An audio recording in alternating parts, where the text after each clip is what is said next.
Se há um tema que divide opiniões é este: de onde viemos realmente? Falar sobre a origem da humanidade ainda é, até hoje, como acender um fósforo em um depósito de pólvora. De um lado, há quem defenda que fomos moldados por um Criador, num gesto único e definitivo. Do outro, os que afirmam com convicção que somos produto de milhões de anos de seleção natural. Mas, e se essas ideias não fossem mutuamente excludentes? E se o que chamamos de divino ou natural fosse, na verdade, parte de algo muito maior, mais antigo e incompreendido? Não é mais apenas especulação. À medida que a ciência avança, novas evidências surgem, e elas não apenas desafiam os modelos aceitos, como sugerem a participação de uma inteligência que não se originou aqui. Essa inteligência, se existiu, ou ainda existe, pode ter deixado rastros sutis, não em ruínas ou naves, mas no lugar mais íntimo e revelador que temos: o nosso código genético. O código que parece ter sido escrito por alguém. Há um ponto curioso no DNA humano, algo que parece mais engenharia do que acaso. Pesquisadores já encontraram padrões matemáticos no genoma, estruturas simbólicas semelhantes a uma linguagem, não só química, mas também lógica. Imagine abrir um livro antigo e, entre as páginas, encontrar fórmulas, ritmos e repetições que parecem seguir um propósito. É isso que alguns cientistas acreditam estar presente em nosso DNA. Uma assinatura, talvez uma mensagem. Não em palavras, mas em estrutura. Alguns teóricos chamam isso de set biológico. A ideia de que nosso corpo é por si só um receptor, não de rádio, mas de presença. Que o DNA, como uma antena viva, esteja esperando um sinal que o reative. E se esse sinal vier, nossa biologia poderia reconhecê-lo, como se algo dentro de nós já soubesse. Quando o espaço devolve vida. Em experimentos de biotecnologia, fragmentos de DNA foram enviados ao espaço, não para buscar algo, mas para ver se algo os encontraria. E ao retornarem, trouxeram mais do que levaram. Entre os materiais trazidos de volta, havia uma esfera microscópica, revestida com metais raros, contendo filamentos orgânicos e uma substância pegajosa que parecia viva. O mais desconcertante, resistiu ao vácuo, à radiação e ao calor extremo. A hipótese mais conservadora é a contaminação, mas a mais instigante, que essa esfera não caiu por acaso, que tenha sido enviada com intenção. Chamam isso de panspermia direcionada. Uma civilização espalhando sementes biológicas pelo cosmos, como se procurassem um solo fértil. Talvez a Terra tenha sido há muito tempo esse solo. Sangue que não combina. Há um tipo sanguíneo que se recusa a cooperar, o RH negativo. Ele é minoria entre nós, mas quando se manifesta, levanta perguntas. Mulheres RH negativas, ao gerarem filhos RH positivos, podem ter seus corpos reagindo contra a própria gestação, como se o bebê fosse um intruso. A natureza parece não ter preparado uma resposta clara para isso. Não é comum, não é explicado, não é coerente com os demais padrões da biologia. E há mais. Pessoas com esse sangue apresentam características incomuns.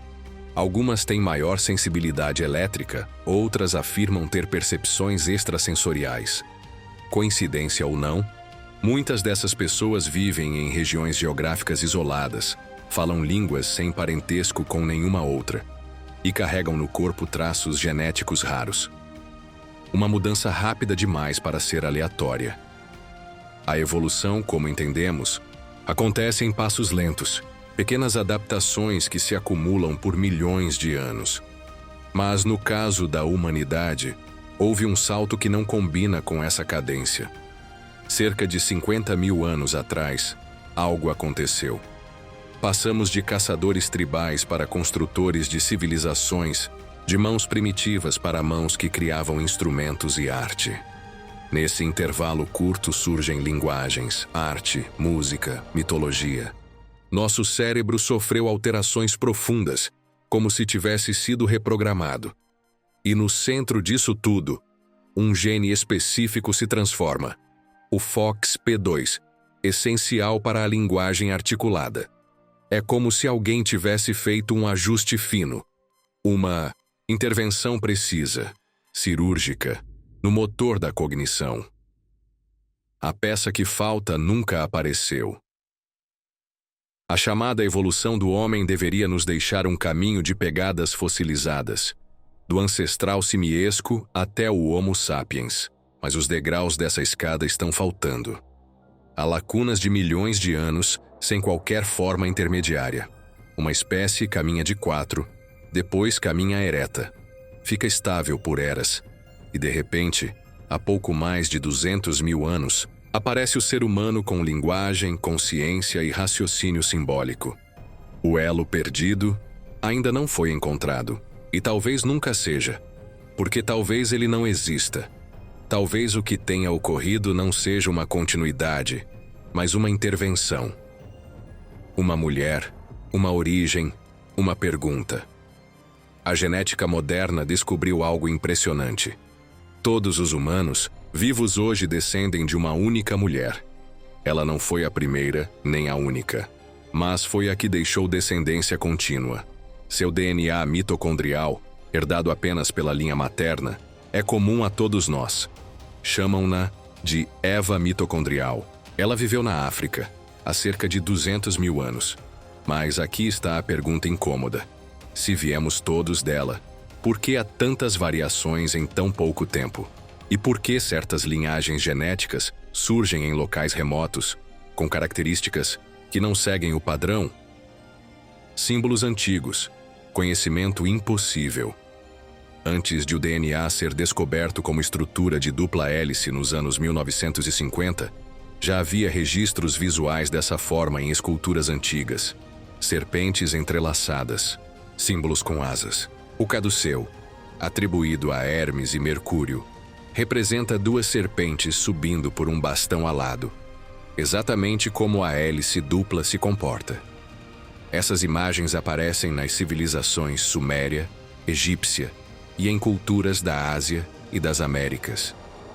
O mais curioso, essas representações estão ligadas a divindades que desceram do céu, seres alados que ensinaram agricultura, escrita, astronomia e que se foram. O planeta que virou poeira. Há entre Marte e Júpiter um vazio, o cinturão de asteroides. Mas esse espaço não deveria estar vazio. Cálculos indicam que ali deveria haver um planeta. Ele existiu? Há quem diga que sim, e que se chamava Maldek. Uma civilização teria se destruído, e poucos sobreviventes teriam migrado para cá. Se isso soa improvável, pense no que restou. Fragmentos orbitando como um túmulo cósmico, e um buraco no padrão perfeito do sistema solar. O dia em que Marte morreu, Marte já teve rios, lagos e talvez oceanos. Mas hoje é um deserto, frio e silencioso. Há, no entanto, uma anomalia em sua atmosfera. A presença de xenônio 129 em níveis altíssimos. Esse isótopo é subproduto de reações nucleares artificiais. Natural, improvável. Alguns físicos afirmam que Marte sofreu uma explosão atômica há mais de 1 bilhão de anos. Causada por quem? Por quê? Nada disso está claro. Mas está registrado nos elementos. Já fazemos o que antes parecia impossível. Por mais que tudo isso soe fantástico, há um ponto que não pode ser ignorado. Hoje, nós também mexemos nos genes. Criamos DNA sintético, manipulamos códigos, projetamos organismos. Desde 1967, a biotecnologia só avança, em laboratórios fechados, longe do conhecimento público. Se um dia uma nave pousar e um ser nos disser, leve-me ao seu líder, talvez a resposta mais honesta seja, somos seus filhos. Até lá, olhe para dentro tanto quanto olha para o céu. Às vezes as pistas mais reveladoras estão no próprio espelho. E se a resposta para a origem da humanidade estiver dentro de nós, literalmente escrita no nosso próprio DNA.